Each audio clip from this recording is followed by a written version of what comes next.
Hey, I'm Cristina Quinn. Welcome back to Try This from the Washington Post. This is the third and final class in our course about the Electoral College. So far, we've learned how the process works and we explored the history that led to it. Now, we're going to dig further into the modern-day challenges. Class is in session. Let's try this. Hello. Okay, so could you unmute? Can you hear me? Oh my goodness, hallelujah. Yes. Okay, don't touch anything and I won't touch anything. He's on. We have him. I brought my questions back to historian and Harvard professor Alex Keyssar, who you heard in the last class. After some technical difficulties, we got into it. I would love to know what you think the main flaws of the Electoral College are today, like in the modern era.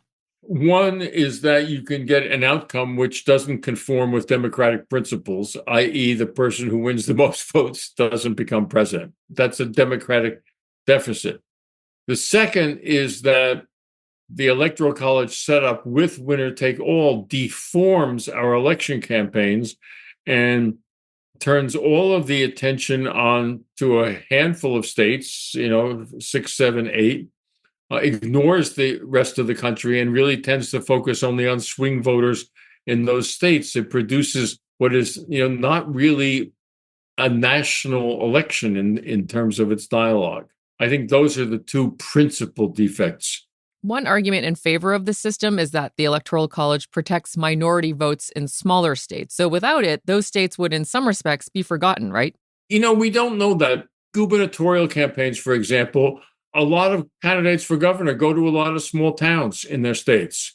True. And the fact is, if there were presidential like that, yes, you could say there aren't that many people in Wisconsin or in other small states. I mean, like New Hampshire, the nearby small state to me. But the fact is, a vote is a vote is a vote, and it doesn't matter where you get it. And if you can get it from a small state, that's just as good as getting it from some piece of New York State or California. Right. So I think we just don't know how campaigning would work. Do you think the Electoral College is just too old? Do you think it's just it's such an antiquated system? I think it was misconceived and has been too antiquated for a couple of 100 years. It was conceived in a world which, for example, did not know or accept political parties.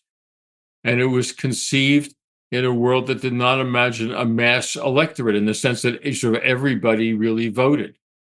It was just conceived for a much more constrained polity.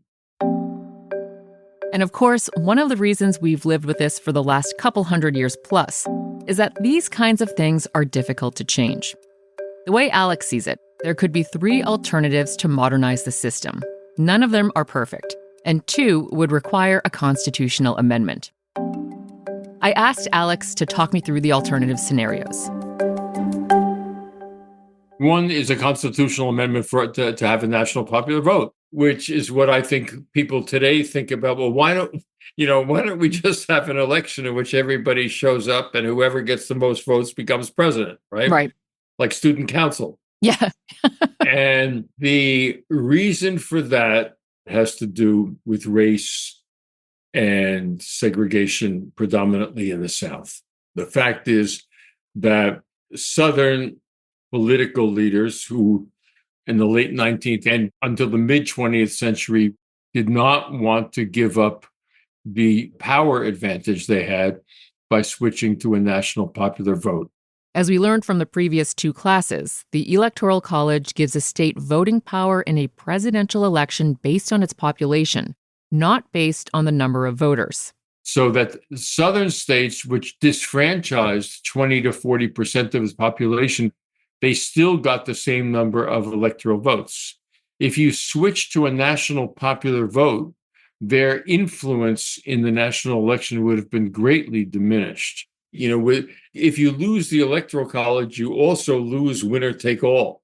And there have been big efforts to lose both. In 1965, the landmark Voting Rights Act was passed, protecting voters from discrimination regardless of race. After that, there was a push to replace the Electoral College with the national popular vote. If the entire population could vote, a national popular vote would be more democratic. And it almost happened. In 1969-70, a constitutional amendment is put forward in Congress, and it passes the House in the fall of 1969 with about an 80% vote, a bipartisan 80% vote. Which, in the Congresses that we know in recent years, they could not get an 80% vote about what time it was. Right. But you need 2/3 of members of Congress to approve a constitutional amendment. It then went to the Senate, where it was stalled in committees that were led by Southern senators and was stalled for many months until finally it was killed by a filibuster. All right, so option number 1, national popular vote. Killed by filibuster in the past, but still floating around as a possible alternative. The second option, according to Alex, is to eliminate winner-take-all, but award electoral votes by congressional district. That would require elections in each state for electors to be either by district or proportional. In other words, if you win 53% of the vote in Wisconsin, you get 53% of the electoral votes. And that would eliminate many of the hazards and defects of the Electoral College. And it would not in any way take any electoral support from the smaller states, which would not actually lose electoral votes. And then Alex explained the third option. And then, there is also a lot of discussion about a program called the National Popular Vote Interstate Compact. The National Popular Vote Interstate Compact is an agreement among a group of states and D.C. to award all their electoral votes to whichever presidential ticket wins the overall popular vote in the 50 states and the District of Columbia. And that could guarantee a national popular vote winner.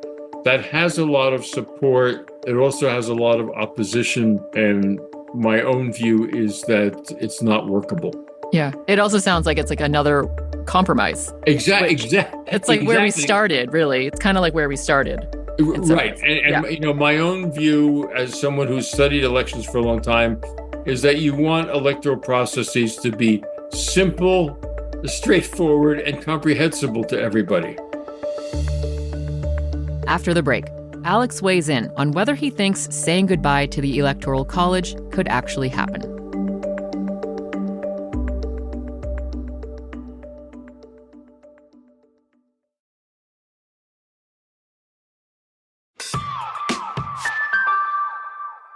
Can it be changed, or do you think there are just too many forces at play depending on the election cycles? I think it'll be difficult to change. I don't think it's going to be impossible. I think that in the near term, meaning like the next 10 years to 20 years, I think that the chances of change will depend on what happens to our parties and party structures. When your party structure is in flux, and thus it doesn't become so obvious that you can calculate the partisan advantage of having one system rather than another, I think that opens up the possibilities of change. And I don't think that's out of the question for us in the next 10 to 20 years. In the meantime, the Electoral College is here to stay. Before we recap, I want to underscore how important it is to vote. Your vote goes toward your state's electoral vote in the presidential election. The cool part is now you know how we got here, how we choose our electors, and what happens once those ballots are cast. Hokidoke, now we can recap what Alex wants us to know about the limitations of the Electoral College. The main flaw of the Electoral College, according to Alex, is that it is undemocratic in principle, and that the winner-take-all system forces presidential campaigns to focus their attention on a handful of swing states. Right now, there are 3 ways to change the Electoral College, 2 of which would require constitutional amendments. These are a national popular vote election, a system where electors vote proportionally in each state, also known as no more winner takes all, and the National Popular Vote Interstate Compact, where electors vote for the national popular vote winner. Okay, that's it for our course on the Electoral College. Look at you. Look at us. We did it. We are now scholars of the Electoral College. Okay, not quite, but I am certainly a far more informed citizen than I was before this course, and I hope you feel just as empowered as I do. At the very least, just think of how proud your high school civics teacher would be. Election Day is Tuesday, November 5th. I've learned so much from making these audio courses, and if you've made it this far, I'm guessing you have too. Please leave us a review on Apple Podcasts. And the best way to support this work is by subscribing to The Washington Post. You can do that at washingtonpost.com/subscribe or through the link in our show notes. And finally, we are gearing up for the holiday season. If you have suggestions for what kinds of courses you'd love to hear related to the end of the year or the beginning of a new one, please send them our way at trythis@washpost.com. Try This is produced and hosted by me, Cristina Quinn. Additional producing by Eliza Dennis and Taylor White. The show's editors are Allison Michaels and Kanyakrit von Kick-Kajorn. Additional editing by Renita Jablonski. Theme music, sound design, and mixing is by Katherine Anderson. Fact-checking by Amelia Schonbeck. Show art is by Kati Huertas, with design editing from Christian Font and Greg Manifold. Audrey Valbuena built our digital course page, which you can find at washingtonpost.com/trythis. Find our audio courses on how to get better sleep, making the most of your friendships, how to enjoy cooking more, and the most beneficial ways to use self-affirmations right here on the Try This feed.